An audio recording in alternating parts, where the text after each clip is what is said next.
अस्सलाम वालेकुम everyone. Welcome to बिब्लियोथेरेपिस्ट। उम्मीद है आप सब बाखैरियत होंगे। आपके लिए पेश खिदमत है यारन आल बहारा बाकलम बुशरा जाहिद कुरैशी एपिसोड 5। फिर हमने सोचा ड्राई क्लीनिंग का, तो हमने कहा कि वॉशिंग पाउडर बनाया जाए। तो हमने वॉशिंग पाउडर बनाया और उसका नाम रखा क्लीनटन। क्या क्या दोबारा बताएं ज़रा। उसे लगा उसके सुनने में कोई गलती हो गई है। भाई, या तो तुम बहरे हो या मेरे बोलने में मसला है। मैंने कहा वॉशिंग पाउडर का नाम क्लीनटन रखा। तो अमेरिकी वालों को नाम पसंद नहीं आया, उन्होंने बंद करवा दिया। भाई, मुझे लगता है अब इसे धक्के देकर निकालेंगे स्टूडियो से, बीनिश ने अहद से कहा। हा हा हा, लगता तो ऐसा ही है, अहद ने भी हंसते हुए कहा। फिर हमने ड्राई क्लीनिंग की दुकान खोली और भाई उसका नाम रखा वॉशिंगटन डीसी। पता नहीं मुझसे क्या दुश्मनी थी अमेरिका वालों को, उसे भी बंद करवा दिया कि ये तो हमारे शहर का नाम है। हालांकि डीसी से मेरी मुराद ड्राई क्लीनिंग से थी। फिर अंग्रेज़ों ने निकाल दिया हमें वहाँ से और हम पाकिस्तान में साइंसदान बन गए। अच्छा जी नाजरीन, अब हमें इजाज़त दें, आपसे फिर मुलाकात होगी। अल्लाह हाफिज़। एंकर ने जल्दी जल्दी शो ख़त्म किया और उसके जानिब मुतवज्जो हुआ जो अब अपनी मूंछें निकाल रहा था। तुमने मेरे सियासी शो को कॉमेडी बना दिया, एंकर ने आग बगौल होते हुए कहा। हाँ, वो तो सब ठीक है, लेकिन मेरे पैसे, मोइज़ ने दांत निकालते हुए कहा। पैसे? अबे साले, तेरी वजह से मेरी नौकरी दांव पर लग गई है और तुझे पैसे चाहिए? रुक, अभी देता हूँ तेरे पैसे। Security, security! उसके चिल्लाने पर गार्ड्स भागते हुए आए थे। इस आदमी को धक्के देकर निकालो यहाँ से फ़ौरन। इससे पहले गार्ड्स उसे निकालते वो पहले ही 9 तो 11 हो गया था। अभी वो स्टूडियो से निकला ही था कि उसका मोबाइल बजना शुरू हो गया और वही अफलातूनी फ़ौज का फ़ोन था। अबे साले, क्या तबाही मचा कर आ रहा है तू? तकी ने चीखते हुए कहा। ओए कमीने, कान फाड़ेगा क्या मेरे? सारे दिन के खाने की ताकत हमारे ऊपर निकालो, अहद ने फ़ोन कान से हटाते हुए कहा। अबे भाई, मैं मासूम तो शो देखने गया था। सालों का मेहमान नहीं आया तो मुझे घसीट कर बैठा दिया हॉट सीट पर। भाई, तू तो पहले ही हॉट है, अब तो जलकर राख हो गया होगा, असलान ने हंसते हुए कहा और उसकी बात पर सबने जानदार कहकहा लगाया। और तुमने वहाँ भी अपनी 2 नंबर उर्दू से टॉक शो को कॉमेडी सर्कस बना दिया। अब की बार बीनिश ने भी अपना हिस्सा डाला। हाँ, तो मैं क्या करता। मैंने उससे बोला भी कि मेरी उर्दू ख़राब है, तो उसने मुझे अमेरिकन ही बना डाला। उसकी बात पर एक बार फिर उन लोगों की हंसी छूट गई थी। अगले दिन चारों क्लास में बैठे हुए थे कि अचानक अहद को क्या सूझी। उसने उन चारों की तरफ झुकते हुए गाना शुरू किया। सुन, सुना, अजलान ने आगे की लाइन गाई। हाथी का अंडा अला। जी हाँ, ये लाइन हमारे मोइज़ ने गाई थी, जिस पर वो चारों अपना मुंह फाड़ कर हंसे थे। ये क्या हो रहा है पीछे? सर ने अपना चश्मा नाक पर रखकर कहा।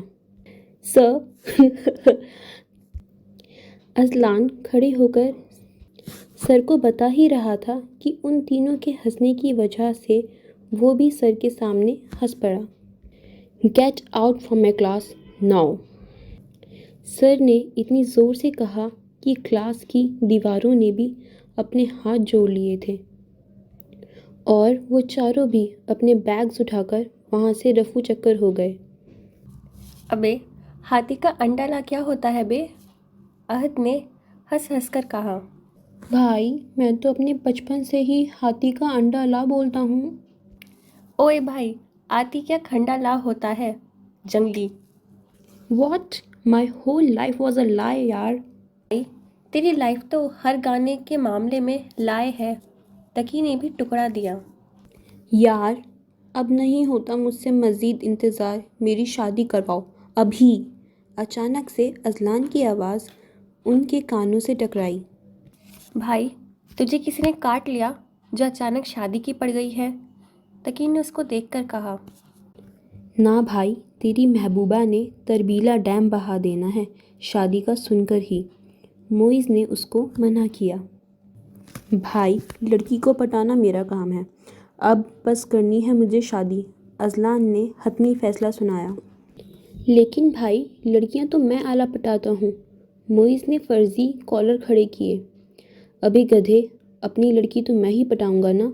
अजलान ने उसको एक चपट रसीद की। जा मना ले अपनी पारो को, आ रही है वो। अहद ने उन चारों को देखते हुए कहा जो हाथों में किताबें उठाए चली आ रही थीं। पारो, ओ आई मीन जैना, मुझे तुमसे कुछ बात करनी है। अजलान ने जैना को देखते हुए कहा। अकेले में? पीछे तकिए ने फ्राइज खाते हुए कहा, जिस पर उन सब ने उसे घूरा था। हाँ, कहीं और चलकर बात करते हैं, यहाँ इन नमूने ने कुछ कहने नहीं देना। ओके चलो। उन दोनों के जाने के बाद मोमल ने तशवीश से कहा। इसे क्या बात करनी है जैना से, वो भी अकेले में? चल जाएगा पता, तुम अपने जहन पर जोर न दिया करो, अहद ने शरारत से कहा, जिस पर उसने अपने हाथ में पकड़ी मोटी किताब उसके कंधे पर मारी थी। मोमी 2 मिनट बाद सुनना। अभी अहद कुछ कहता कि किसी लड़के के मुंह से मोमल का नाम सुनकर पीछे मुड़कर देखा। ओह सलमान, आती हूँ, वेट। वो इसकी जानिब भागती हुई गई और अजलान पीछे खड़ा देखता ही रह गया। बीनी, ये कौन है? अहद ने बीनिश से पूछा। भाई, ये मोमी के दूर का कज़न है, हमारी ही क्लास में होता है। ओह, तो इस दूर के कज़न की एक आवाज़ पर मोहतरमा भागी भागी चली गई। अहद बस सोच ही सका था। बोलो, क्या कहना था तुम्हें? जैना ने असलान को मुखातिब करते हुए कहा। मैं बस तुमसे ये कहना चाहता हूँ कि मुझे तुमसे फ़ौरन शादी करनी है, बस। अजलान ने उसकी आंखों में देखकर एक ही सांस में पूरी बात कह डाली थी।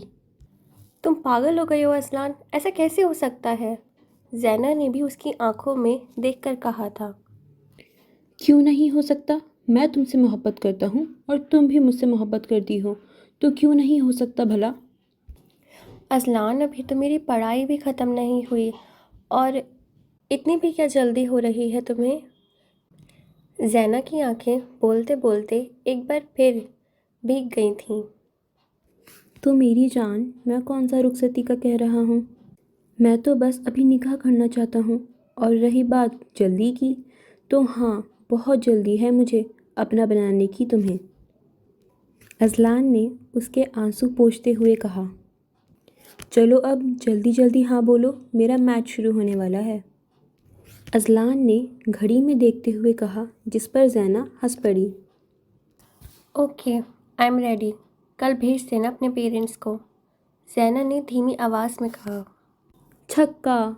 अजलान ने इतनी ऊंची आवाज़ में कहा कि उनसे कुछ फासले पर खड़े उन सातों को बाआसानी सुनाई दिया। मुबारक हो, मान गई लड़की, अहद ने उसकी आवाज़ सुनकर कहा। है, क्या मतलब है इस बात का? बीनिश ने ना समझी से अहद को देखा। इसका मतलब ये कि तैयारी शुरू कर लो लड़कियों, हमारे भाई की शादी है रे। मोइज़ ने बोलने के साथ ही यूनी ग्राउंड्स में भंगड़े डालने शुरू कर दिए। अरे भाई, ऐसे कैसे? अभी तो जैना ने पढ़ाई भी ख़त्म नहीं की। रुको, अभी पूछती हूँ इससे मैं। वफ़ा तो आस्तीन चढ़ाए आगे चल दी कि मोमल ने उसे हाथ से खींचकर पीछे किया। अरे पागल हो गई हो क्या वफ़ा? क्यों फाफे कुटनी फुप्पो का रोल प्ले करना है तुम्हें? जो चल रहा है चलने दो। मोमल के कहने पर वफ़ा भी वहीं रुक गई। वैसे पटाखा, तुम्हें आखिर मसला क्या है शादी से? तकी की ज़बान में खुजली पैदा हुई। बस है मसला, मेरा दिल चाहता है कि हर शादी को रोक दूं मैं। और तुमसे कितनी दफ़ा कहा है कि मत कहा करो मुझे पटाखा। वफ़ा ने जारहाना अंदाज में उसके जानिब कदम बढ़ाए। अरे तुम तो नाराज़ ही हो गई। अच्छा ना, सॉरी मिस वफ़ा चौधरी। उसके कदम अपनी जानिब बढ़ते देखकर तकी सीधी लाइन पर आ गया। मुबाद और सारा गुस्सा उस पर ही ना निकाल दे। अगले दिन Ajlan Mr and Mrs Hamdani के साथ जैना के घर पहुंचा। बाबा, मैं आपको बता रहा हूँ कि तारीख लिए बगैर आपने हिलना नहीं है अपनी जगह से, अजलान ने मिस्टर हमदानी को वार्न करते हुए कहा। बेटा जी, हम आपके बाप हैं या आप हमारे? उन्होंने एक आबरू उचकाते हुए कहा। नहीं मतलब बाबा, मैं तो इल्तिजा कर रहा हूँ आपसे। अजलान उनकी बात पर तार की तरह सीधा हुआ। गुड, अब आपका हो गया तो हम शाह साहब से भी कुछ बात कर लें। जी जी बिल्कुल करें। अजलान फौरन सीधा होकर सोफे पर बैठा। शाह साहब, हम आपसे कुछ मांगना चाहते हैं। मिस्टर हमदान ने बात का आगाज़ किया और वहीं अजलान का मोबाइल बजा। अभी फ़ोन को स्पीकर पे लगा, हम सब ने तेरे ससुर की बात सुननी है। अहद की आवाज़ कान में गूंजी थी। कौन सब? अजलान ने दबी दबी आवाज़ में कहा। हम सब। जवाब उन सातों अफलातून्स की तरफ से आया था। जैनी, तुम भी हो यहाँ? अजलान ने नासमझी से पूछा। हाँ तो मैं भी तो सुनूं, बाबा क्या जवाब देते हैं, सैना ने शरारत से कहा। अबे, अब ये सारी बात यही निकाल दोगे क्या? स्पीकर पर कर फ़ोन को, मोइज़ ने बेचैनी से कहा। अच्छा, मैं स्पीकर पर फ़ोन करता हूँ, लेकिन तुम लोगों ने एक लफ्ज़ नहीं कहना। अजलान ने उन सबको वार्न करते हुए फ़ोन स्पीकर पर लगाया। भाई साहब, मेरी तो एक ही बेटी है, बड़े नाजों से पाला है हमने उसे, बहुत हसास बच्ची है हमारी। अगर जैना बेटी राज़ी है तो मुझे भी कोई एतराज़ नहीं इस रिश्ते पर। शाह साहब ने बेटी की खुशी को तरजीह दी। शाह साहब, हमें बस तारीख दे दें, बाकी काम तो ये नालायक पहले ही कर चुका है, मिस्टर हमदान ने अजलान को घूरते हुए कहा, जो हाथ में मोबाइल पकड़े सर झुकाए बैठा था। मेरे ख्याल से अगले महीने की 10 तारीख कैसी रहेगी? मिस्टर हमदान ने शाह साहब और उनकी बेगम के जानिब देखकर उनकी राय जाननी चाहिए। बिस्मिल्लाह जी बिस्मिल्लाह, हमें कोई एतराज़ नहीं है, शाह साहब ने खुशी से कहा। याहू! अभी वो सब आपस में मुबारक सलामत ही कर रहे थे कि अजलान के मोबाइल से उन सब की आवाज़ गूंजी। अजलान, ये सब क्या था बेटा? मिसेस हमदान ने उसे घूरते हुए कहा। मम्मा, वो दोस्त थे। अजलान ने झेपते हुए फ़ौरन फ़ोन कट किया कि वो अफलातून्स जज्बात में आकर कुछ ऐसा वैसा ना बोल दे और उसका बसा बसाया रिश्ता टूट जाए। शादी की तैयारियों में कब एक महीना गुजरा किसी को पता नहीं चला। सारी लड़कियां शॉपिंग मॉल के चक्कर काटती रहीं, जबकि लड़के मुफ्त के ड्राइवर बने कभी अजलान के घर तो कभी जैना के घर के चक्कर काट रहे थे। आज जैना और अजलान की कंबाइन मायू थी। कंबाइन मतलब डबल हंगामा होने जा रहा था। इस वक्त जैना के घर में ईद का समा था। मेहमानों और रिश्तेदारों का तांता बंधा हुआ था। जहां अहद और मोइज़ घर के डेकोरेशन का काम देख रहे थे, वहीं बीनिश, वफ़ा और मोमल तकी के साथ किचन में काम कम उधम ज़्यादा मचा रहे थे, जबकि तकी भाई तो अपना पसंदीदा काम करने में मशरूफ़ थे। जी जी, वो मेहमानों की मिठाई पर अपना हाथ साफ कर रहे थे। इतने में वो दोनों भी हाथों और गले में फूलों की लड़ियाँ लटकाए किचन में आए तो वहाँ उन चारों की हंसने की आवाज़ सुनकर तो उनके तन बदन में आग लग गई। वो पैर पटकते हुए उधर आए। अबे तकी, तू क्या पागल हो गया है? जब से आया है यहीं बैठकर ठूर से चले जा रहा है, अहद ने गुस्से से कहा। भाई, मेरे ख्याल से अब तक तो इसने 3-4 लीटर मिठाइयाँ तो खा ली होंगी। मोइज़ ने थोड़ी पर हाथ जमाए अपना अंदाज़ा लगाया। लीटर नहीं, किलो में होती हैं मिठाइयाँ, इडियट। बीनिश ने अपने हाथ में पकड़ा पानी से भरा ग्लास उसके जानिब उछाला और उसका चेहरा और शर्ट का गिरबान पूरा भीग गया। ये क्या? अभी वो कुछ बोलता ही कि अहद ने आगे बढ़कर उसकी गर्दन दबोची। बहन है मेरी। अहद के कहने पर जहाँ मोइज़ हल्का हुआ, वही बीनिश ने एक जताती नज़र से उसे देखा। और तू चल रहा है या तेरी सिंगल पसली को हम आधी कर ले जाएं? अहद के आबरू उचकाकर कहने पर तकी तो वहाँ से भाग निकला। अरे बच्चों, तुम लोग अभी तक तैयार नहीं हुए? लड़कों के जाने के बाद जैना की मम्मा ने किचन में आकर कहा। जी आंटी, बस ये थाल डेकोरेट कर लें, फिर जाते हैं, मोमल ने कहा। चलो ठीक है, आ जाओ जल्दी से, वो कहकर चली गई। फिर अपना काम ख़त्म करके वो तीनों भी तैयार होने निकल पड़ी। इस वक्त जैना के घर का लॉन पूरी तरह से सजा हुआ था। लॉन में कुर्सियों के बजाय थोड़ा देसी माहौल बनाया गया था कि नीचे घास पर उपटन के रंग की दरी और उस पर जगह जगह हरे गांव तक रखे गए थे।